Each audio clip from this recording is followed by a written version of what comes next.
Bab 1670, pertempuran terkuat dalam sejarah. Sudah berakhir.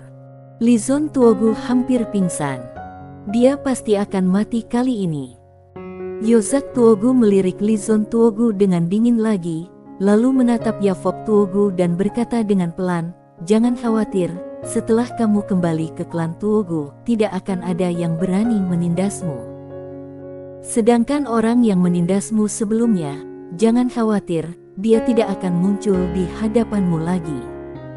Li Zon Tuogu tampak pucat. Yafok Tuogu menatap Li Zon Tuogu lagi. Li Zon Tuogu juga menatapnya. Dia langsung tertawa sedih. Orang ini bertekad untuk membunuhnya hari ini. Aku pasti bisa mati. Melihat tatapan Yafok Tuogu, wajah Yozak Tuogu menjadi suram. Dia perlahan mengepalkan tangan kanannya. Meskipun dia sedikit enggan, dia tahu jika dia tidak segera mengeksekusi Li Zon Tuogu, Yafok Tuogu tidak akan mengikutinya kembali ke klan Tuogu. Tepat saat Yozak Tuogu hendak menyerang, Yafok Tuogu tiba-tiba berkata, "Ketua klan, aku tidak punya dendam yang dalam dengan Kak Li Zon ini. Anggap saja pertarungan ini sebagai awal pertemanan kami. Selain itu, dia juga melakukan ini untuk klan Tuogu, jadi lupakan saja semua yang terjadi sebelumnya." Li Zon Tuogu tertegun, mengira dia salah dengar. Dia menatap Yafok Tuogu dengan tak percaya. Ada kilatan keterkejutan di mata Yozak Tuogu. Ketika dia melihat Yafok Tuogu tidak bercanda, keterkejutan di matanya berubah menjadi kekaguman. Dia menoleh ke arah Li Zon Tuogu, cepat terima kasih pada Yafok. Li Zon Tuogu bergegas mendekat dan membungkuk badan pada Yafok Tuogu, "Terima kasih." Perkataan yang berasal dari lubuk hati terdalam. Yafok tersenyum tipis dan tidak berkata apa-apa lagi. Dia tahu betul bahwa alasan Kian Tuogu memperlakukannya seperti ini bukanlah karena betapa hebatnya dirinya, tetapi karena Sander. Dia tidak memiliki relasi atau teman dalam keluarga utama klan Tuogu. Jika dia membunuh Li Zon Tuogu sebelum pergi ke sana, orang-orang dari keluarga utama klan Tuogu pasti akan memusuhi dia. Mungkin karena Sander, mereka tidak akan berurusan dengannya, tetapi dia pasti akan mengucilkannya dan akan sulit baginya untuk bertahan hidup di sana. Oleh karena itu, dia memilih mengubah rasa permusuhan ini menjadi persahabatan. Selain itu, keluarga Li Zon Tuogu pasti akan berterima kasih padanya dan ingin menjalin hubungan dengannya. Dengan demikian, dia bisa mendapatkan pijakan di klan Tuogu.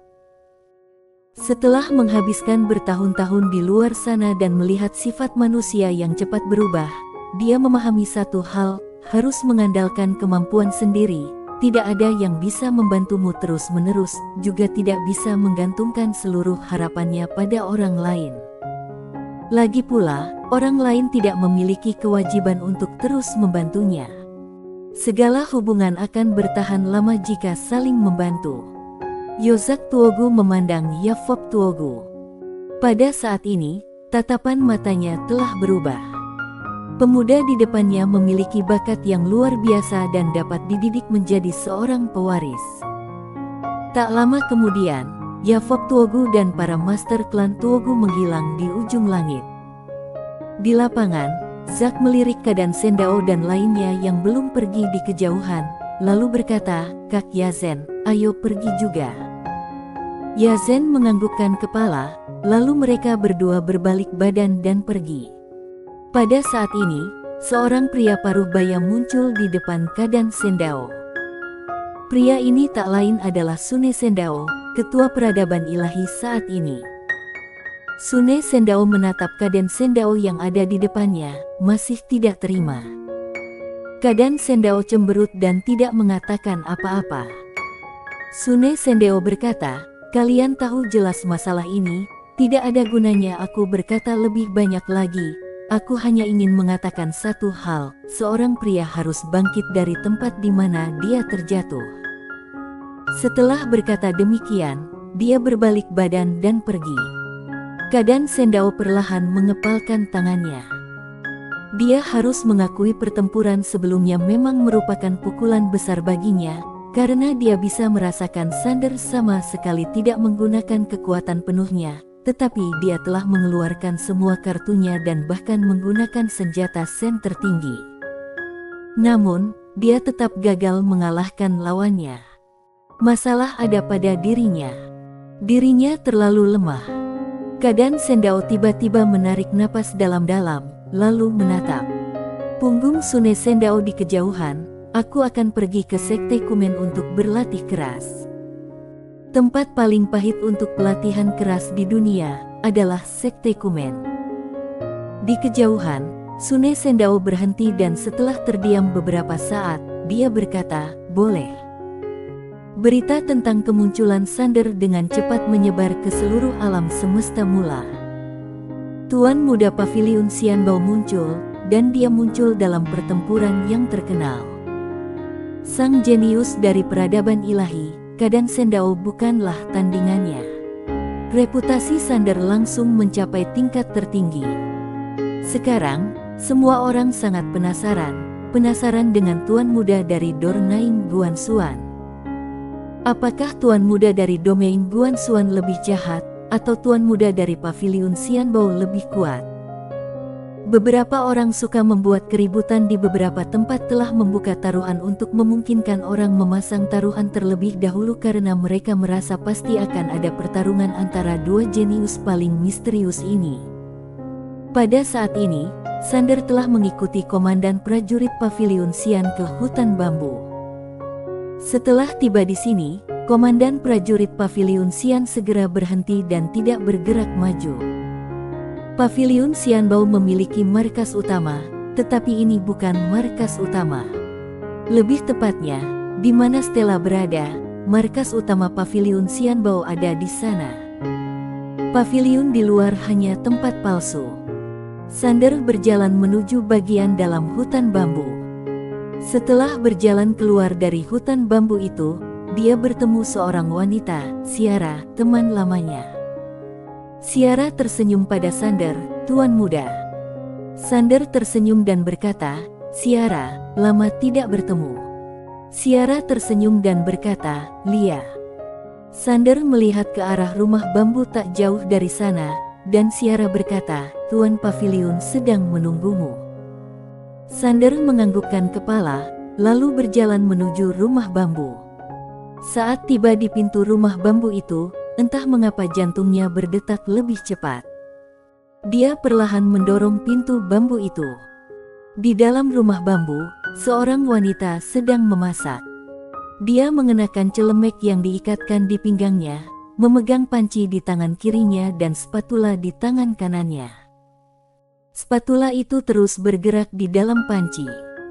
Mendengar suara pintu bambu, Stella berbalik badan dan melirik Sander, lalu berkata sambil tersenyum, "Hidangan terakhir akan segera siap, kamu duduklah terlebih dahulu." Sander menganggukkan kepala, "Baik." Dia berjalan ke sebuah meja dan duduk. Meja itu penuh dengan hidangan yang semuanya merupakan favoritnya. Saat menatap piring-piring itu, matanya tiba-tiba menjadi berkaca-kaca. Pada saat ini, Stella datang membawa sebuah hidangan. Dia meletakkan hidangan itu di depan Sander dan berkata sambil tersenyum, "Ini tumis kentang paprika hijau dari kampung halamanku. Aku tidak tahu apakah kamu pernah memakannya sebelumnya. Kamu bisa mencobanya." Sander menganggukkan kepala. Dia mengambil sepotong kentang dengan sumpit dan memasukkannya ke dalam mulutnya. Setelah mengunyah sebentar, dia menatap Stella dan tersenyum, "Enak sekali." Stella tersenyum cerah. Dia sendiri yang menyajikan semangkuk nasi untuk Sander, lalu mengambil beberapa hidangan untuknya. "Coba ini juga." "Kenapa kamu menangis?" Sander menyeringai, "Aku sangat bahagia." Pada saat ini, dia benar-benar merasa seperti di rumah. Stella berkata dengan lembut, "Kamu telah memakan banyak penderitaan selama bertahun-tahun ini, kan?" Sander menggelengkan kepalanya, "Ini adalah jalan yang aku pilih. Wajar saja jika sedikit menderita."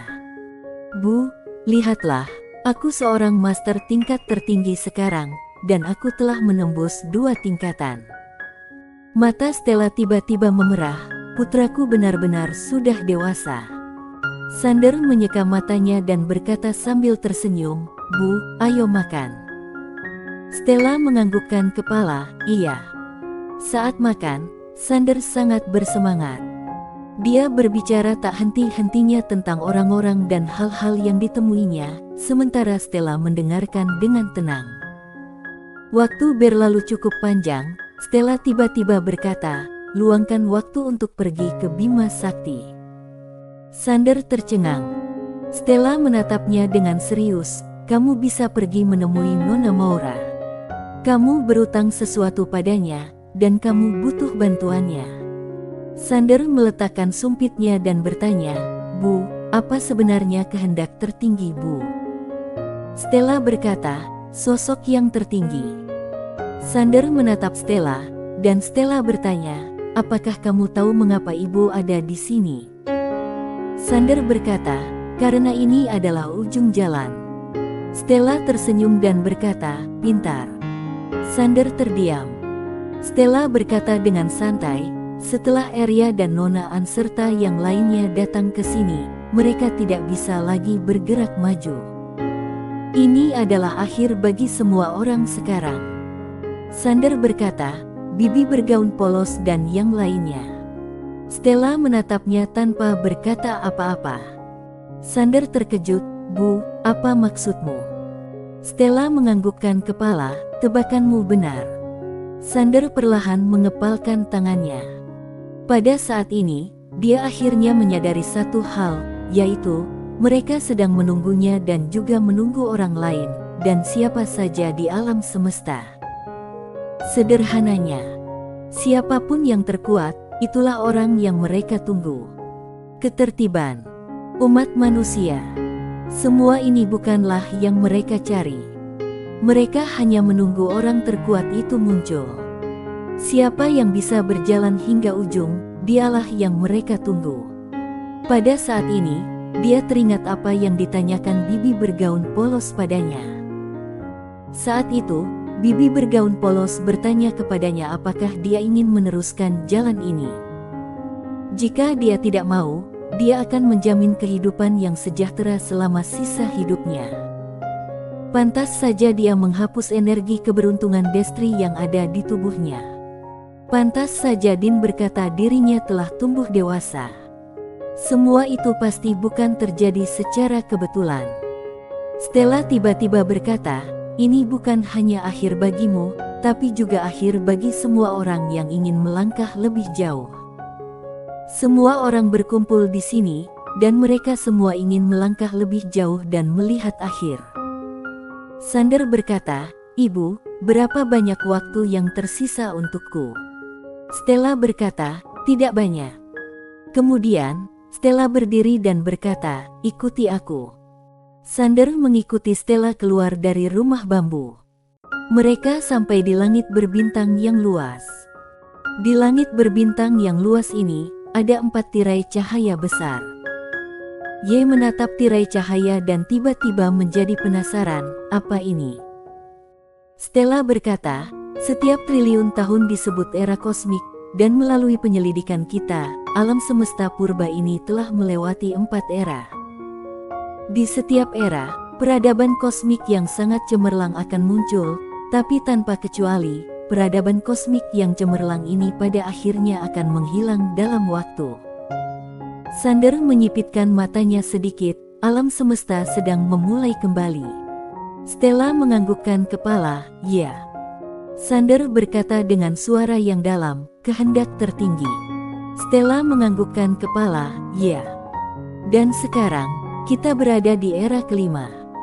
Sander bertanya, Ibu, di antara era kosmik ini, dalam hal kekuatan, era kosmik kita berada di urutan berapa? Stella menoleh dan menatapnya, ditambah keluarga Yang dan keluarga Y, era kosmik alam semesta kita adalah era terkuat dalam sejarah. Kali ini perang dimulai, itu akan menjadi perang terkuat dalam sejarah alam semesta. Bersambung.